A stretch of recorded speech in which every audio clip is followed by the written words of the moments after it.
Welcome to All Out in the Open. I'm Ben Schilaty. And I'm Charlie Bird, and we are so excited for this episode. This is one of our Open Up episodes, and today we're talking about how to own your decisions when other people disagree. And it just is so relevant for, I think, what's happening in the space. There's a lot of, it's hard when you feel like you're doing what you want, but you're disappointing someone or someone's pulling away from you. It's real stuff. In this episode, we talk about our different experiences, and you've experienced more rejection than I have, and but still, it's hard for everyone. And I think you shared some good principles to help people in similar spaces move forward. Yeah, and I shared the scripture that has helped me get through feeling rejected by people I love. So look for it. It's pretty hidden. It's pretty obvious. If you miss it, you didn't listen.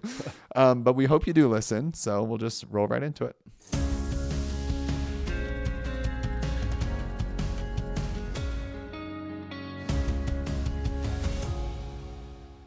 Okay, so a few days ago, I had this really enlightening conversation with someone I know, and they shared this Emily Dickinson poem with me.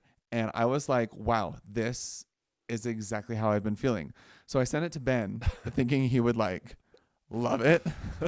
You didn't even reply. I was actually, didn't even read this. I was actuing with someone. I was like, oh, Charlie sent me this. I was like, I read it out loud to my friend, and he was like, what's that about? I was like, I have no idea.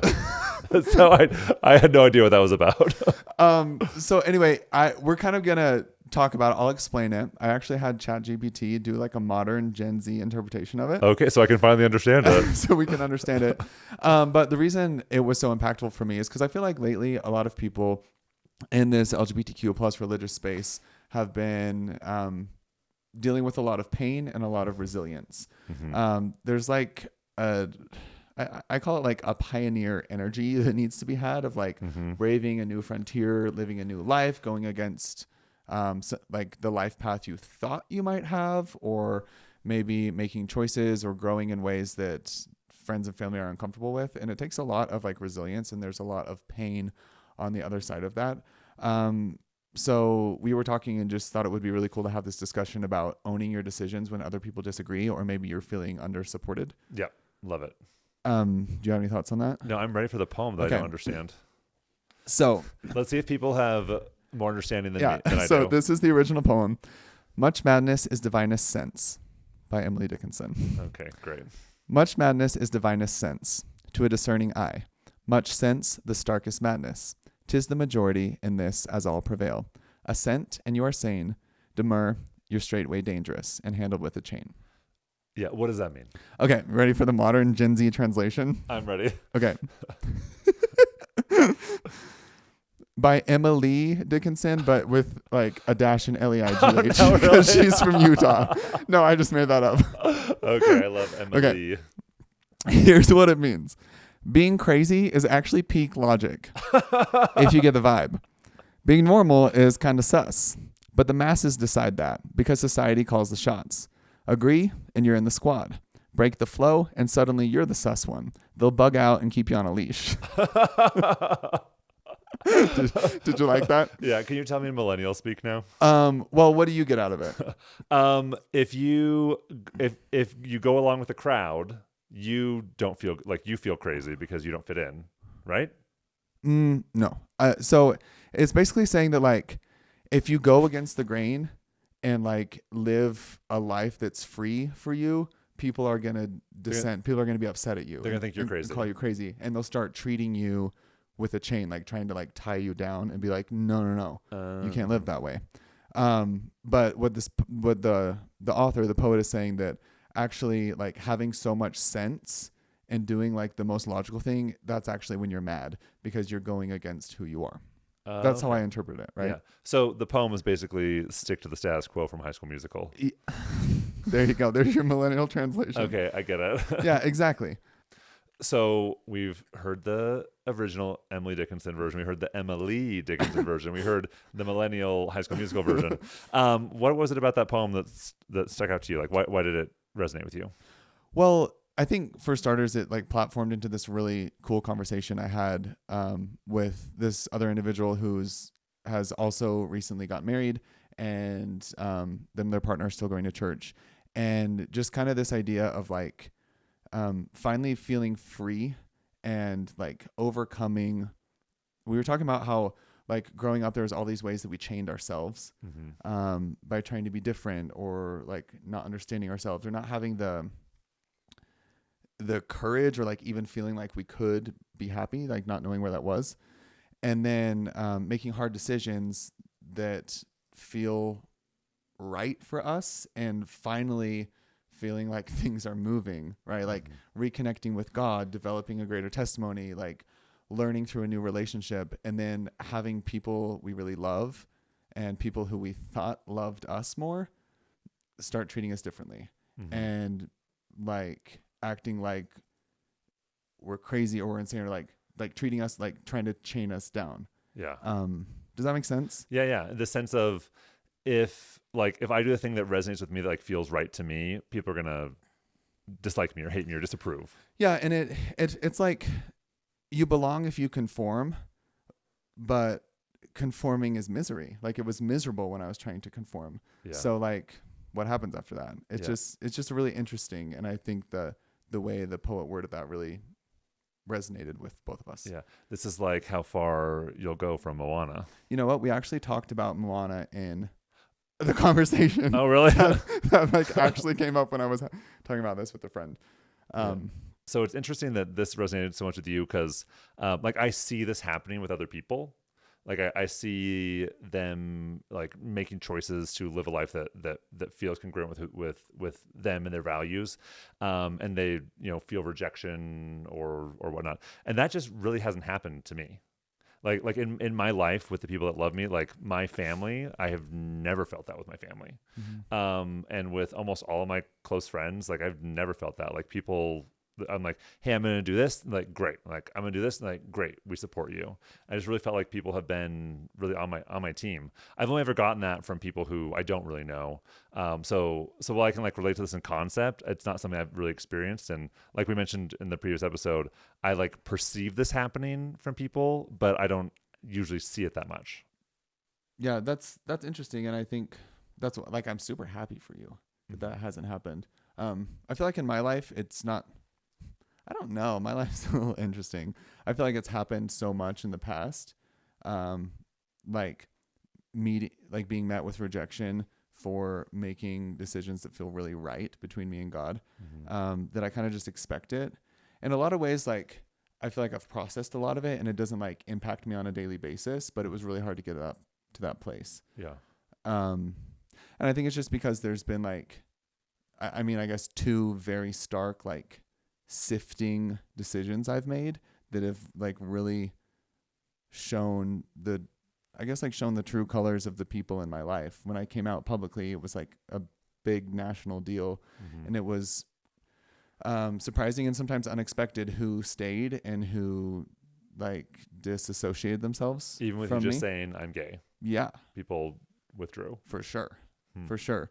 And it was interesting because in a lot of ways, relationships got so much better with the people who understood me or stuck it out. Like those relationships became incredibly strong, but relationships I thought were strong completely broke. And there's people that like don't really interact with me anymore. And, like I said, I'm at a place where I'm okay with that. Like that feels like settled, but it's a really painful thing. And it's like, it's almost like, it connects back to that idea of like, I'm finally free. And rather than being happy, you're upset about it. And you're upset because of the people who are trying to get you back to the status quo, who are trying to like get you back to the... Well, I think it just kind of makes like...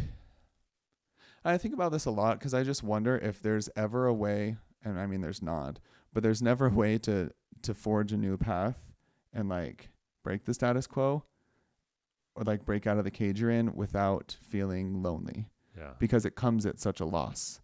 And there's people that I really love, like I said, that I thought loved me more. And I see that happening to a lot of people as well. Yeah, definitely. I also see that happening. Like a friend of mine like came out to his family. They were like, we love you, it's great. Then he got a boyfriend and they were like suddenly uncomfortable. Like they're like, oh, we don't like this so much. And they didn't want him to come over to the house.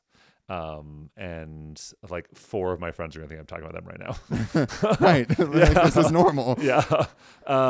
And yeah, I think this kind of thing happens a lot. I recently started going to therapy again, and it's been really good. Andrea is amazing. She's so great. But like my main question that I went to her with is, like the experience I have of like perceived rejection, like, is that something I'm ever going to get over, or do I just like learn to live with it? And like the statements like of things from the past, like, are those things like, do I get over that, or is it just like a part of like a pain that I live with? It's like chronic pain that I deal with. And so we did some EMDR, which is like a way to like process some trauma. And so she like had me talk about like all these traumatic things that happened, just like wrote it all out on a piece of paper, and then we like processed them. And I like she had me like sit down like kind of like try and re-experience it and like sit with the feeling I was experiencing. And one of the experiences, I just like felt like so agitated, just like the frustration was there again, like the pain of that moment was there again.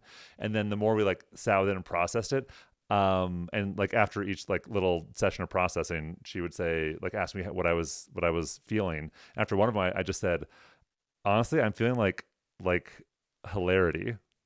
I was like, I can't believe I used to believe those things that people believe about me. Like, that's just so silly. Yeah. And I was like, and now I'm looking at this experience like, oh, what a silly thing that person said to me and like believes about me. I was like, it's like, it still like feels painful, but like I can look at it was like, oh, that's so silly. And then I realized like, and he thinks all the things about me that I used to think about me. Yeah. And like things that like I thought about myself for like the first 25, 30 years of my life. And I was able to say like, I don't, like those weren't bad years. Like those were still good years of my life. Like 25-year-old me, 18-year-old me, you know, they're still part of me. And sometimes things happen that bring up those earlier versions of me. Yeah. And I can honor that and also say, you know, that's just so silly. And it doesn't mean it's not painful, but I'm like, oh yeah, I don't like that person believes something about me that I used to believe, and what a silly thing I used to believe. Like it was something that I started to own instead of like giving the power to them. Yeah. That's interesting because it goes back to the idea of like you're handled with a chain, but I like. Well, can I build off of that? Yeah, yeah. So it felt like, as we like relived that experience, it felt like that person put a chain around me. And then as we talked, I realized I had put the chain around myself. For sure. And then I was able to take it off. Yeah. And I've thought about that experience since then. And I'm like, I was like, that's so silly. Right. like it's almost like the pain is gone from that one experience. Right. I think I'm going back to the place that we shall not go back to. But I think that's kind of what I was trying to, like a couple episodes ago when we had that long conversation and it was messy, like that theme came up a lot in that. You know what I'm saying? Like you're being chained by someone else, not you, but just like in general, like we can be chained by other people's perceptions, opinions, but then also we can allow that chain to stay around our neck rather than taking it off. Yeah. Can I share what's happened since that last episode? So, because I talked about like being afraid to come out at church, and I decided like, okay, I'm going to come out at church. Like, I mean, a lot of people already know I'm gay. Like won't be a surprise, but I was like, I'm going to come out organically in Sunday school. And then like the moment never came, and it just like wasn't organic. And I was kind of like bummed about that. I was like, I don't want to force this. Like, I just like want to let it happen. Forcing an organic coming out. Exactly. But then in our recent Elders Quorum lesson, like I just like had this intense feeling like share this story, and it was about Jesus and about me being gay and Jesus being with me being gay. Yeah. And I just like felt it like for like minutes. I was like, I have to share this story, and then I did. I just like felt this calmness, and no one said anything to me about it after, like nobody. And often when I share something like that, like someone's like, oh, Ben, like, thank you for sharing. Like that was vulnerable or whatever. But no one said anything. But I just like felt so peaceful about it because I knew it was the right time. Yeah. And so, yeah. So I guess like I guess my point with that story is I felt like there was something I wanted to do, and God helped me know when it was the right time to do it. Even though I felt like I just like wanted to like get it over with. Yeah. So it sounds like you're saying part of owning your decisions when other people disagree with you is like letting go of their disagreement of you. Yeah. How do you do that? Well, in this case, it was like I know that God sees me. I know this experience about me being gay, like, and how the Savior helped me. Like that is an experience that is important, that that was going to have value for other people in that room. Whether or not they said it, like I knew it had to be shared with that group. So I guess letting go is like trusting like the realities of my life. When people know the realities of my life, like that's building Zion. Yeah. Because I'm sharing my heart and my mind with them, and whether they received or not, I'm still doing something in good faith that is good for the community. Yeah. So I think that, and then if someone responds poorly, like, oh, that's so silly. Like I used to believe that too. How did you get to that point where it's silly? Honestly, it was that therapy session a few weeks ago. Yeah. Yeah. It was really just like sitting and thinking about it for a long time. For sure. And talking, and because one of the things my therapist said to me, she's like, Ben, you're really good at thinking through things. Like you can talk your way through anything, but you're really bad at feeling things. So like, let's like really feel this. And I was like, oh, you're right. So we just like sat with it for like a really long time. And it was, and she was right. Like it was like once I like actually sat with all the feelings, I was able to move through them. I think that's very indicative of what I felt in like the personal progress that I've made. It definitely echoes that chain of events where you have to like I obsess over it and then I actually let myself feel it. And sometimes it is a feeling session and sometimes it's like months of feeling this over and over again until I can get to the point where I kind of just like let it release. Yeah. And I think what I have tried to do in the past, like I'll be like having negative feelings about something that happened. Like, oh, let me listen to like a happy song. Like, let me just like say a prayer and get over it. But like, no, I have to like go into the depth of it and like really experience all the feelings in order to move through it. And that for me creates resilience, like allowing myself to like feel those feelings. Yeah.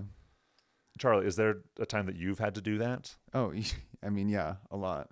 One was coming to mind as you were talking though, actually. Ooh, am I going to share this story? I don't know. Are you? Yeah, I guess so. I'll have to share it in a way that it's funny. Like, I don't know if I'll ever get over wanting to protect the people who have hurt me. Not in like, just like, I don't want to like share horrible things that people have said or done to me because other people know them. But, well, it's interesting because it seems like going back to this idea of like getting to where you can stretch your wings and fly, but then having that kind of be a sad experience because either people don't come with you or allow you all of that. Like it's kind of lonely sometimes. A lot of the really exciting things I've done in conjunction with like being gay have been met with opposition or like sadness on somebody else's end. That makes sense. Like they're sad about something I'm really happy about. Yeah.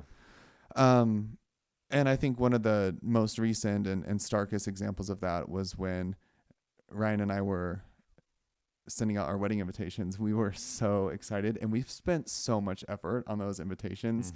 We really wanted our wedding to be like an experience, and we wanted it to be a place where the people who love us and have supported us could like celebrate us, but as we celebrate them. We really wanted it to be just like a good experience. So we put a lot of time and effort into making things look beautiful and feel meaningful. And I was so excited to send these invitations out to all the people I loved. And, like 2 or 3 days later, people are RSVPing and texting and they're like, oh my gosh, this is the most beautiful announcement. And some of somebody texted me, or I guess it was a DM, and they DM'd me and I was like super excited to like see what they thought of the invitation. And they said that they hadn't even opened it and they just threw it in the garbage, and that they wouldn't open it because I was being deceived by the devil and going down a bad path, and they weren't going to support that. Yeah. And that like sucked, right? You put all this effort, you're so excited, and then it's just like literally thrown into the garbage. Like our relationship was thrown into the garbage. And what's that coming up for you as you share that? Well, it just makes me sad. It makes me sad for that. Really, honestly, like I said, like I'm at the point where I've processed that and I've kind of let go of like feelings of pain or resentment. But like thinking about the former me who was just like so excited and like trying to be wrapped up in excitement. And, like how many friends have I had that got married and everyone's excited for their weddings, but like our wedding is a political statement, right? Yeah. Quote unquote. Like we didn't want it to be. We just want to get married. It's like that poem you wrote about wedding invitations. Oh yeah. Yeah. Oh, I wonder if I still remember that. Wedding invites in the mail. Your fridge their destined place. But if one were to show two men together, they'd be shoving it in your face. Yeah. Yeah, exactly. Well, I can't remember that. Maybe not an exact quote, but that is a poem by me. So lots of poetry in this episode. Charlie. But yeah, in that same week, this was happening with a lot of different people. And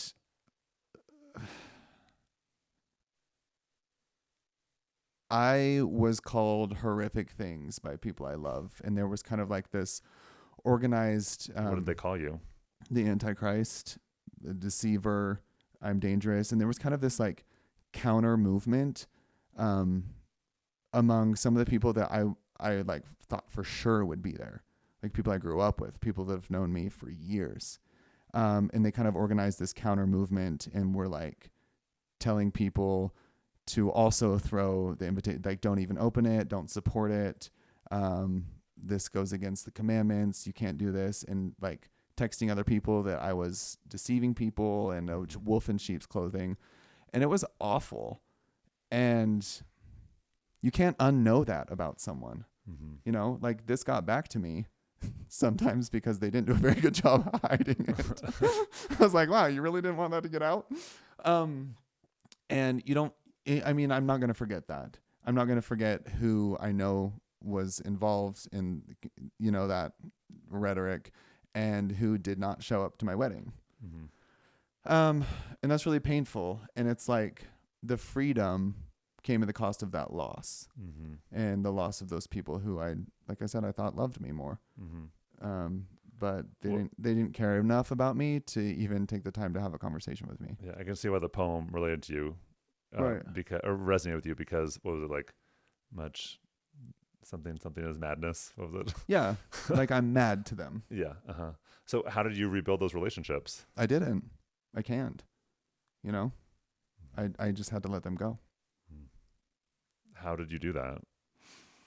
I mean, that might be such a simple question. Well, and I feel really lucky because my siblings, my parents, like my core group is not like that at all.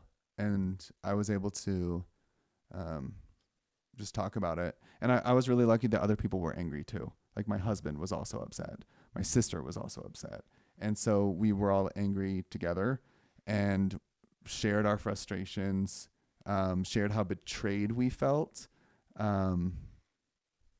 and like shared like interesting like drama that was happening around it. But yeah, and it pretty much gutted me for months. Mm-hmm. And I eventually just had to, because I was trying to like solve it. Again, kind of like the thing I said last time, I kept trying to solve it and think, what am I going to do? What am I going to say? How am I going to fix this? Yeah. How am I going to convince them that I'm not crazy? How am I going to convince them that I'm actually happier and closer to God now? Mm-hmm. And I felt that enough that I realized that I can't convince anyone to love me. Mm-hmm. I can't convince anyone that I'm worthy of their time or respect. And that is just like a pain point that I'm just going to have to swallow and live with. Yeah.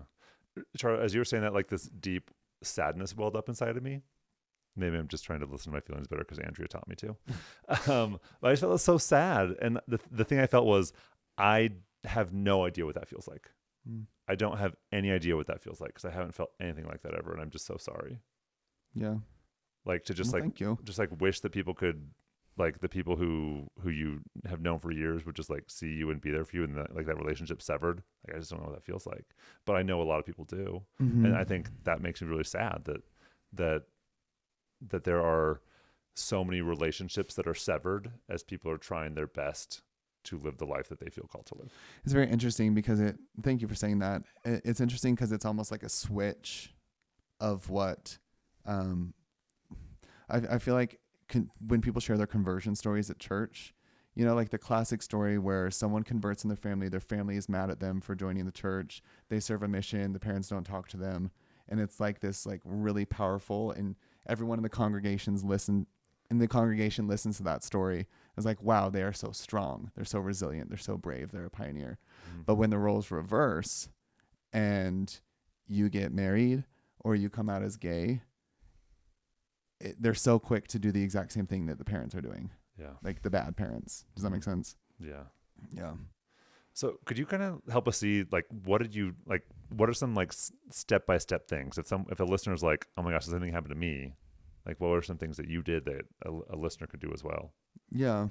As I mentioned before, having like a source of community around me was incomparable. It was so necessary to have people to talk through and process this with.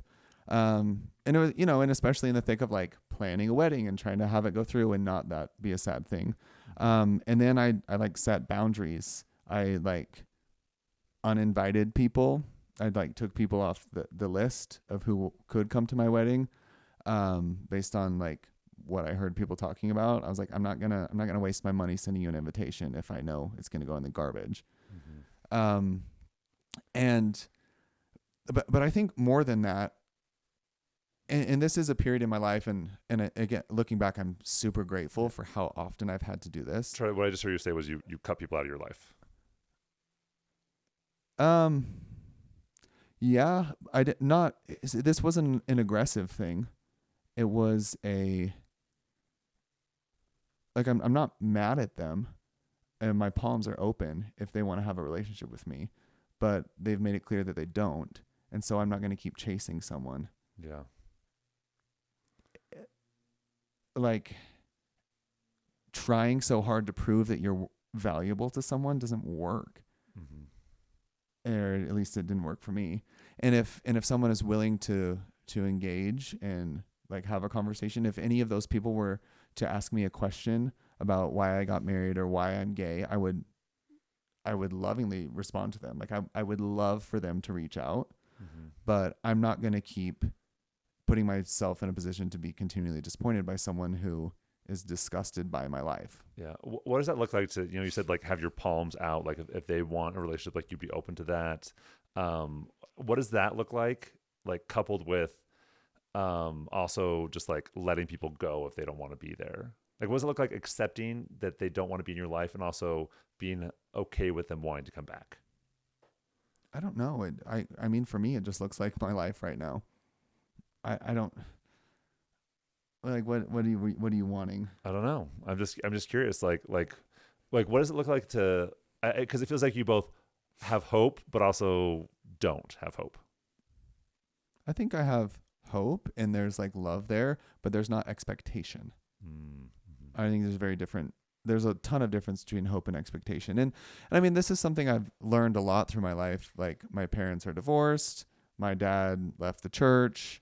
There's been a lot of other things like totally outside of being gay that like having hope for peace or something is one thing, but having an expectation for someone to act a certain way, I can't control that. And so to like put myself in a position where I'm expecting somebody's action and then being disappointed for it, that's just not a healthy thing for me to do. Yeah. So I let go of that expectation. And I think there's pain in letting go of expectations. Mm-hmm.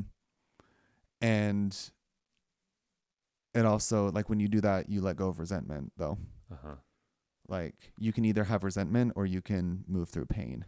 And I don't want to be a resentful person. I'm not going to be bitter against family members. Mm-hmm. I just won't do that. So I'd rather have it hurt. Yeah. What you're saying reminds me of a conversation I had with a friend recently who was like very upset about like this person in her life. And this person was taking up like a lot of mental space. Like she was like mad about this person and complaining about this person. And like this person would do things that upset her. Then she would like complain to people about the things that upset her. And then she finally said, I don't want to give this person any more space in my head. Yeah. Like I can't change what they're doing. They're doing things that upset me and I don't want to give them space anymore. Yeah. I think that's brilliant. It's setting a boundary too. And it's like, they say that boundaries are boundaries are for you, They're not so much about the other person, but for you. And it's like, yeah, like giving so much of my time and attention to something that is hurting me. I just can't do that. Like I have a wedding to go to. I have a suit to put on and a husband to marry. And I can't keep thinking about one invitation in the garbage when there's a room full of people around me who love me and want to be here. Mm-hmm. And Yeah. And, you know, I think part of the reason this is so hard, and I wonder if part of the reason that as we fly and get chained and then allow ourselves to be chained is because it takes so much moral responsibility to go against the grain. Does that make sense? Like the weight of following personal revelation is really heavy when you're an LGBTQ person, because it really is going against these things that are ingrained in us, where you have to be straight in order to be loved by God. Like that was what I used to believe, and going against that's very hard. Or like God loves you so much, he'll give you a straight life. Yeah, exactly. So we hear all these things, and I actually think in a lot of ways, growing up, so many of us, or I guess I can only speak from my experience, but like redemption, freedom, like life for me felt contingent upon me thinking I was worthless. Because if I thought I was worthless enough, if I was humble enough, if I conceded enough, then eventually I could like earn my salvation. Does that make sense? And so I think a lot of us get trained to believe we're worthless and believe what other people say about being gay. Yeah. And then, you know, as an adult, I realized that if I kept doing that, that's actually the thing that would kill me. Because as LGBTQ people, somebody else can just make a comment and confirm our deepest fears about everything. The same way you were saying you used to believe what that person said. Yeah. Anyone can just come up to me and confirm the biggest fear that I had to get over. Yeah. Or like the fear of consequences. Like, what if I'm wrong? Like I better be right. Like this is down to the wire. And the interesting thing is like, I do not believe any of those things anymore. Right. But it reminds me of those times when I did. Exactly. Yeah. Yes. I love that you said that. That's exactly what I'm trying to say. Because it reminds you of the way you used to survive. And that still, a part of me still feels like that's survival sometimes, right? Yeah, because like 25-year-old me is still me. Like that's still part of me, right? And that like younger version of me will still come up for sure.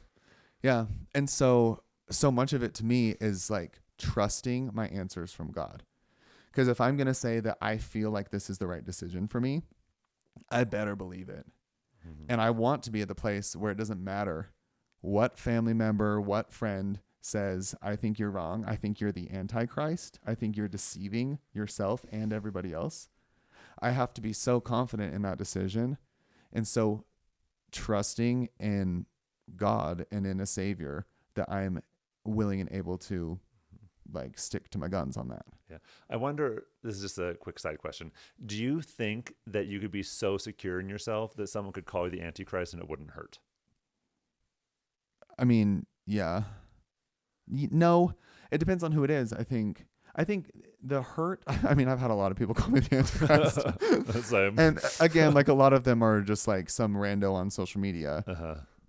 And that doesn't hurt, right? Yeah. Because people don't know me. But it is very jarring when someone you love and someone who you think knows you, it just, you know, drops that. It's like, oh, oh, wow.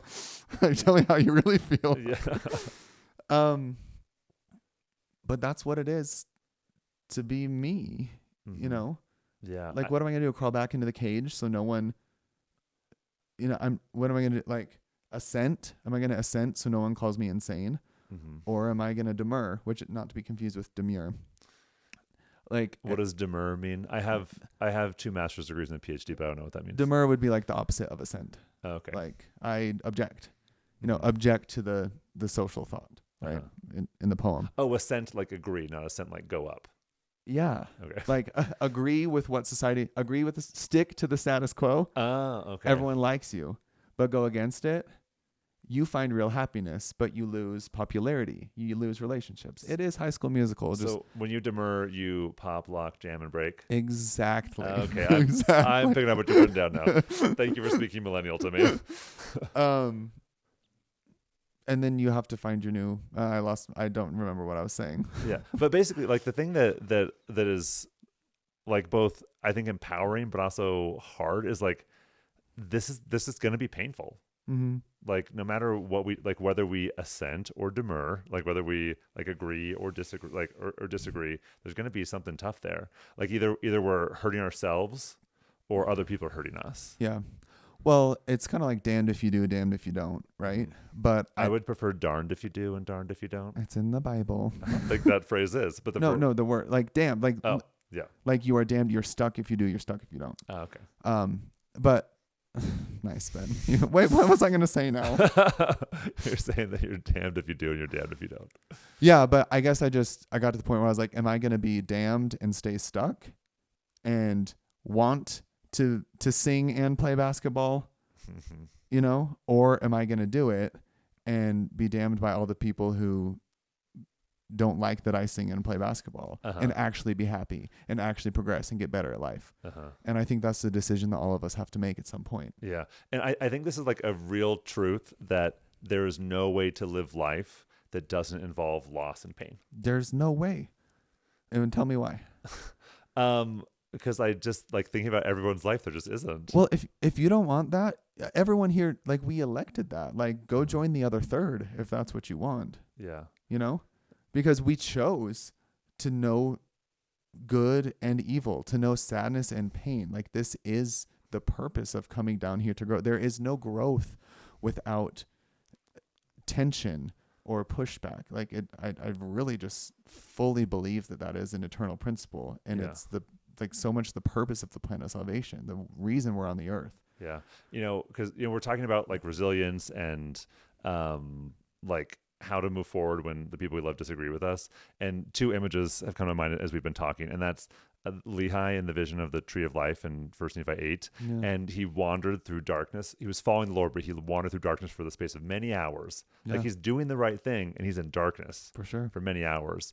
And also Moroni, who great guy, we put him on top of temples, super important part of the restoration, and yet he was alone for so long and like witnessed like the worst thing, like his people all died, and yet Jesus literally appeared to him. Yeah.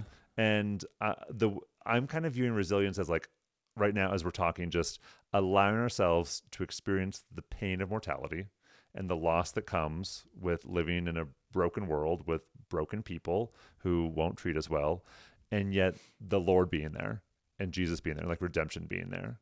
And maybe we're not like fully able to grasp that redemption right now, but it like at least part of it's there, and it will be fully there to come. Yeah, I completely believe that. Mm-hmm. That makes so much sense. And all of these experiences that I shared, and I have literally many, many more. This is just, like I said, it's just been so natural because of me being me, I guess. I don't know. I wouldn't change it though, because it made me stronger.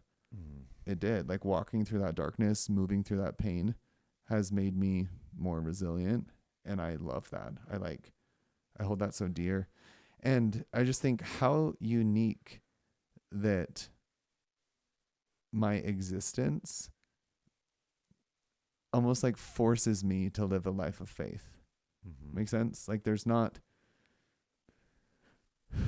I used to like really hate the fact that there wasn't like answers. There's not like a specific thing that I could do, like, Mm-hmm.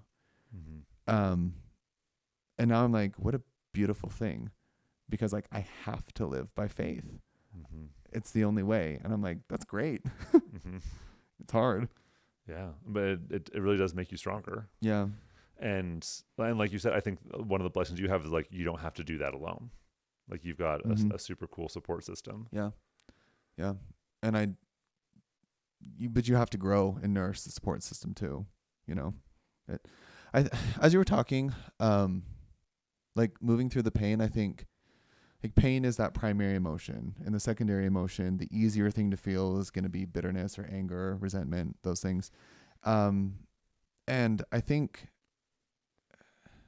part of like putting off the natural man, again, it's been so like enlightening. It's been so amazing, because all the ways that I used to read scripture now has this like such more expansive meaning. But I used to read like the natural man is an enemy to God. And it's like, don't be gay, be straight. And now when I read that, I think like my natural tendency is to be mean, to retaliate, to like strike back when someone hurts me. But I feel like that's an enemy to God, and not in the fact that like you're God's enemy now. Like we have a loving Heavenly Father, but I feel like that keeps us from connecting with Christ because Christ knows our pain.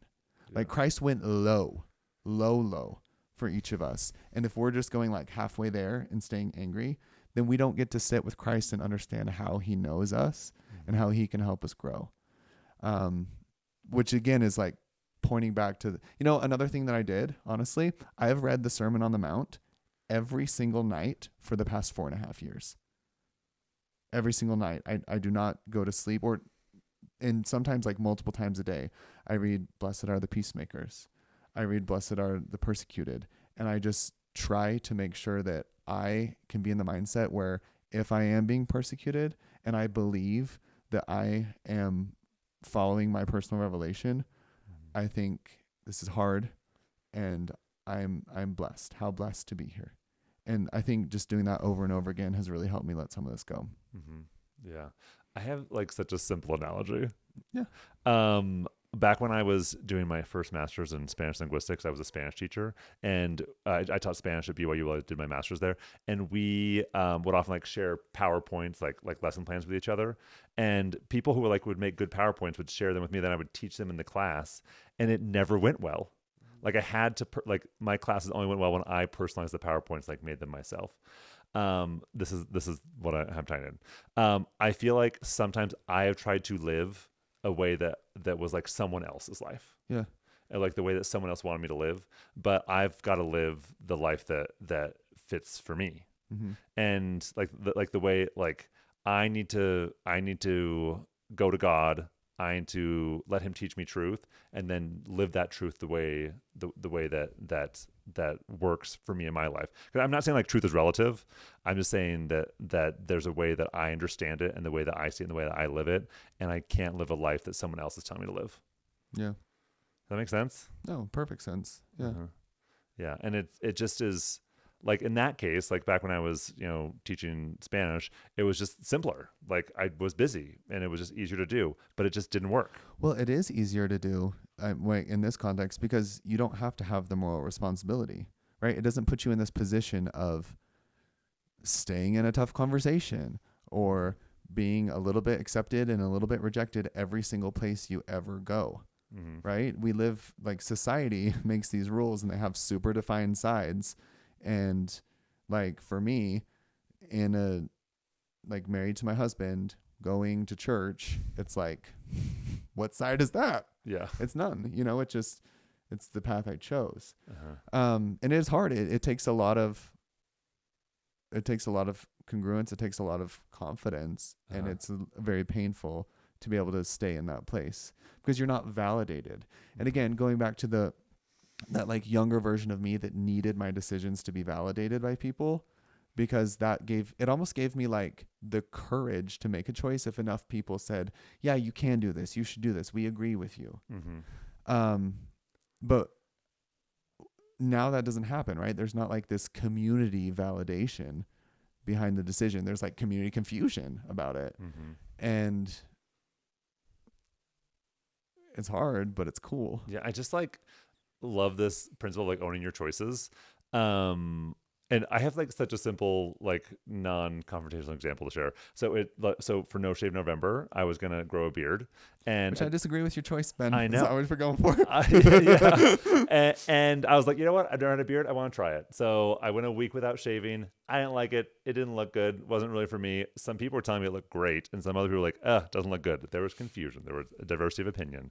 And I even talked to a friend who helped me shape it so it could look better and gave me some tips. And I was like, you know what? I don't want a beard.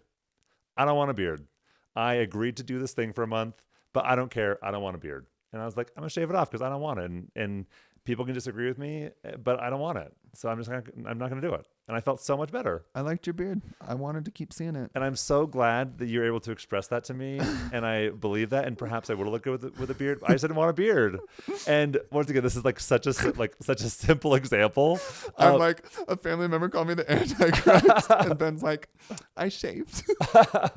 Just kidding. No, it's a really good example. Yeah, but it's even though like no one had said, Ben, well, people did say you should try a beard. But it was like, I'm going to try this new thing, but I just didn't want it. I didn't want to do it. And so, yeah. And why are we going to spend our lives doing things we don't want to do? Exactly. But then there are other times. So for example, often church is just like boring to me, or sometimes like Okay, I'm going to actually push against that because in our last episode, you were like, and I love State Conference. State Conference is a blast. I love going there. And I was like, huh? Okay, church can be both boring and wonderful, depending on the day or the hour of the meeting. And like sometimes I like go to church, I'm like, I usually get something out of it, but sometimes I'm like, eh. But I go because I want to, like, not because I'm expected to, but because I want to be there. Well, and I think that's one of the things is like connecting with your actual values. Because if you're living by somebody else's value set, you're not going to be congruent. You're not going to be happy with yourself. Mm-hmm. But if you can identify your values and make decisions that align with those values, that's when you're going to be happy. Yeah. And people will disagree with your values. Like there are literally fights about values all the time in the world. Yeah. And so I guess what I want the listener to consider is like, what values do you have and what are they inspiring you to do right now? Yeah. Like how can you make a value-based choice today? I'm also thinking what happens in the intermediary, right? What happens with the person who hasn't removed themselves from your life or you haven't set strict boundaries with, but also who is not a person who is on your team and does validate your decisions or your happiness. What do you do with those middle ground people? What do you do? I think I'm still trying to figure that out because I have people like that. And I think a lot of it is just like being smart about what I bring up. And, you know, again, I guess going back to expectations and kind of like having boundaries around like what we're going to talk about, what we're not going to talk about. Because I will always get into an argument. Like I love to debate. And so if it comes up, I can't sit quiet. Yeah. But I just have to know that going in and be like, you know what? I'm not going to go there because it's not going to be productive with this person. They're not in a place where they can like comprehend this. And and again, there's actually loss there too. Because for a lot of people, this is like their parents. They can't talk about who they're dating with their parents or else it turns into a fight. That's super painful. Yeah. And I guess you just have to decide if that person or that relationship is important enough to you to like have it be in a controlled environment. And I'm so sorry that happens. Yeah. You know, once again, like my example is like so simple because I don't have these kinds of tensions in my life like you do. But I was having a conversation with a dear friend yesterday and I was trying to get him to like see something from my point of view. And I got like really emphatic about it. Like I was actively trying to change his mind. Yeah. And we talked for like an hour. And then when we were done with the conversation, I've been like trying really hard to like sit with my feelings and see what I'm feeling. I'm feeling frustrated. I was like, why am I feeling frustrated with this conversation? And then this quote from a podcast I heard came right into my mind, and it was love that doesn't try to change someone changes someone. So it's like love that doesn't try to change you changes you. And I was like, I was trying to change this person. I should have just like loved them. Well, it's so interesting because it's the same tactic on the other side. Yeah. It's love without an agenda. Is it love with an agenda or love without an agenda? And, you know, I think a lot of us in this space know love with an agenda. Like, I'm going to reach out to you so you'll come back to church. Yeah. I'm going to reach out to you so you don't make this decision. Right. And does that ever feel like love? No. Yeah. At least not to me. And I was like doing the exact same thing. Yeah. But like, that's so humble of you to say. That's cool. And I shouldn't have called him the Antichrist. Oh my gosh. Well, and we live in a society, and I think especially now, where this is prescribed. Like the prescription is to completely cut somebody out if they don't agree with you. Yeah. Or to chase after someone and force them into your opinion. And it actually makes me really scared. Because I think that's going to be a lot of lonely and a lot of bitter people on the other end of that. Yeah. Because I don't think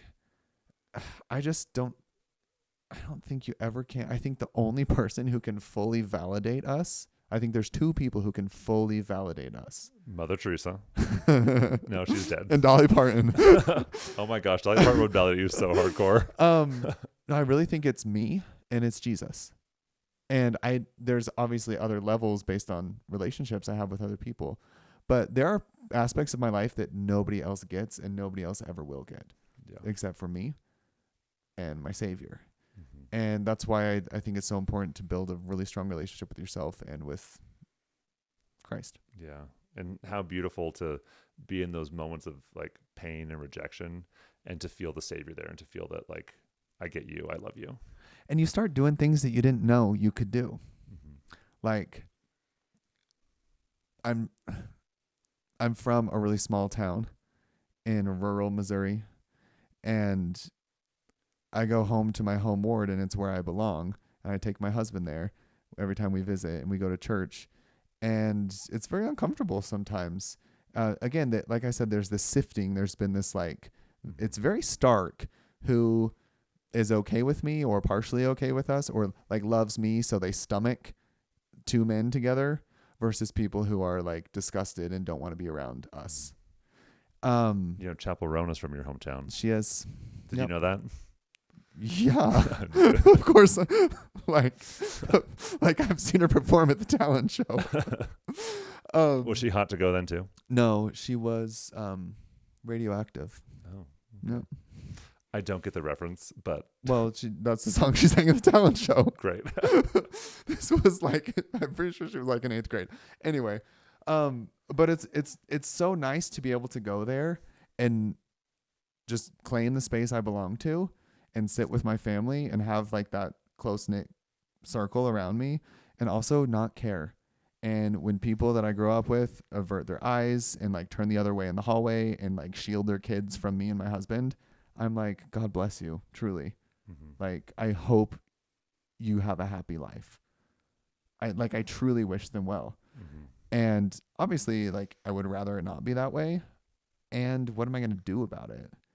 And it's nice that going through some of this pain has, I feel like, built me to a place where I can do that and not think twice about, are we going to go to church? Should I take Ryan? Do I introduce him as my husband or my friend? I just don't think about that anymore because in a lot of ways I stopped caring what people think because I don't need them to validate my decisions anymore. It's been so freeing. Yeah.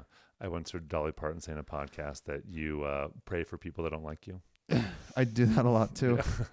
I mean, it's the Sermon on the Mount, love your enemies, pray for them who curse you. She got that from Jesus, but she said it in such a cutesy way. Yeah. If you're going through this, like, honestly, reading the Sermon on the Mount has helped me so much. Some good stuff in there. Yeah. Can I share another thing that I'm thinking about? This is a new insight I've had. We're growing as we go, right? But last night I was thinking about some of this, obviously anticipating this conversation, not knowing where it would go. I like where it's gone. But I was thinking of like... You weren't expecting so many High School musical references. Well, you're Ben Schilaty. I'm not surprised by that. Anyway, you're happy with where it's going. Ben has now met 2 people in the cast of High School Musical. Have I? Yeah. Casey and Coach you're Bolton. Right. Yeah. Congratulations. You've arrived. I played charades with Coach Bolton. That's really fun. Yeah. And I said something that made him laugh, and it was the best moment of my life. The only people who need to validate you are yourself and Jesus and Coach Bolton if you're Ben. Yeah. Obviously, you don't want to pull your sense of self-worth from validation of people you don't know me. And I think I just think about that a lot because there really is. Maybe I don't want this to sound that way. But like I posted a story the other night and got over 3,000 replies in a single evening. There's just a lot of noise in my life, right? And I posted a story and I got 4,000 replies. Wow, good job. I would love that. Actually, I would hate that for you. You don't want that much noise, I promise. But I was thinking but what do you do when you're not receiving from the validation from the people who do know you? Like, how did I handle that situation when someone I grew up with treated me that way and didn't support my decision? And you know what I thought? Like, that person actually doesn't know me, at least not this aspect. And I'm not going to take advice from being gay, I'm not going to take advice about how I should be gay from someone who's disgusted by gay people and has no proximity to them, right? Like, one of the people I'm thinking of, if I had engine problems, I would immediately take their advice. I would call them and be like, hey, I need help, and they would help me, right? But I'm not going to say, hey, should I marry this person I fell in love with if I feel like it's the right thing to do? If they're going to say, no, you're a wolf in sheep's clothing, like, Yeah. so it kind of just helped me reframe, like, some people know me, but they don't know this me, because they are not at the place where they can, I think I said earlier, like, handle that information. They don't have proximity. And so I think shifting that and allowing validation and taking feedback really seriously, if it's coming from a place I trust with what I'm talking about, has actually helped a lot too. And then hopefully, and again, I don't know if you want advice, and if you're dealing with this with like a parent or a sibling, I'm so sorry. Why don't we just call it counsel? But I guess wiser. counsel I would give is just like, if your parent is vehemently against all things gay, like if they won't read Ben Schilaty's book because they think it's too sinful, you probably don't want to take cues for how you should manage your orientation from them. And maybe you can take cues on your career or what to do with your car. I don't know. But stop seeking validation from places where you're not going to get it. Yeah. And for people who don't understand. Yeah. And like you said, like Jesus always understands. And he's always someone that we can go to. Yeah. And I also think there's something to be said for keeping the door open without the expectations. Because, leave Ben's book on their nightstand. And if they never read it, don't expect them to. But maybe someday they will. And you can have that hard conversation and forgive each other and take accountability for the ways both of you got too crazy and loved with an agenda or whatever, But I don't know. Does that make sense? It does make sense. What you said was, leave my book out on the table. Oh my gosh. No, but I think it's like what you're describing right now is grace, like giving people the opportunity to grow. Yeah. And grace is so important. It is. I love that. Because, we want grace, so we have to give it. And, that was instrumental for me before I came out to my dad, knowing that he was actively homophobic my entire life. Just thinking before I told him. It took me 23 years to get to this point. I'm going to give him 23 years too. He came around a lot faster than I anticipated. Way faster. But like this person who said this like traumatic thing to you that you used to believe about yourself, like that helps with grace, compassion. Like I used to believe that. And even though it's silly, and even though I know better now, so I do better now, they don't know yet. And I'm going to have grace for them. I'm not going to like support their beliefs or perpetuate them, but I understand where they come from. Yeah. That's hard to do. And I think you can also trust grace when you're dealing with the moral responsibility of these really big decisions. Trust that, again, that grace piece comes in. The backpack is heavy, but you're not carrying it alone. Yeah. I love that. So those are my current thoughts about what to do with your decisions when loved ones don't agree with them. Charlie, this is my big takeaway. I feel like the answer to this question really is in the words of Jesus in the Sermon on the Mount.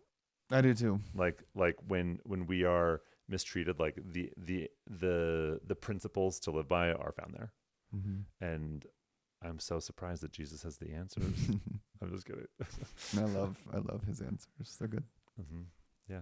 Well, thank you for sharing so many personal things and so many hard things. It's kind of weird sometimes. I think sometimes I don't want to share because it's just awkward because these are real people.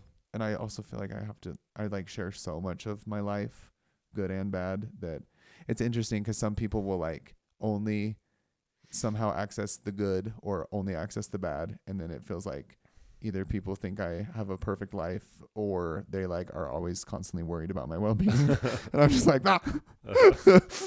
But also sometimes it's just like sad to go back there, like, cause it is still painful. Like my hard worked, like invitation in the trash can is still painful and it doesn't impact my daily life. So I just don't want to go back there. I just want to move forward, Yeah. But Yeah, thanks for wrenching it out of me. Hey, I love digging up trauma. I don't know. It's kind of impossible to, I don't know. It really has. It's been a lot of hell the past year, truly. Ever since I announced, I guess year and a half, ever since I announced my marriage, and just a lot. There's been a lot of people's reactions. Like I said, it's been really hard, but I'm still kicking. And also like so many good things too. Yeah. All right, we're winding down. I'm going to read this poem one more time. What if I still don't get it? Then you've listened to this podcast back. Okay.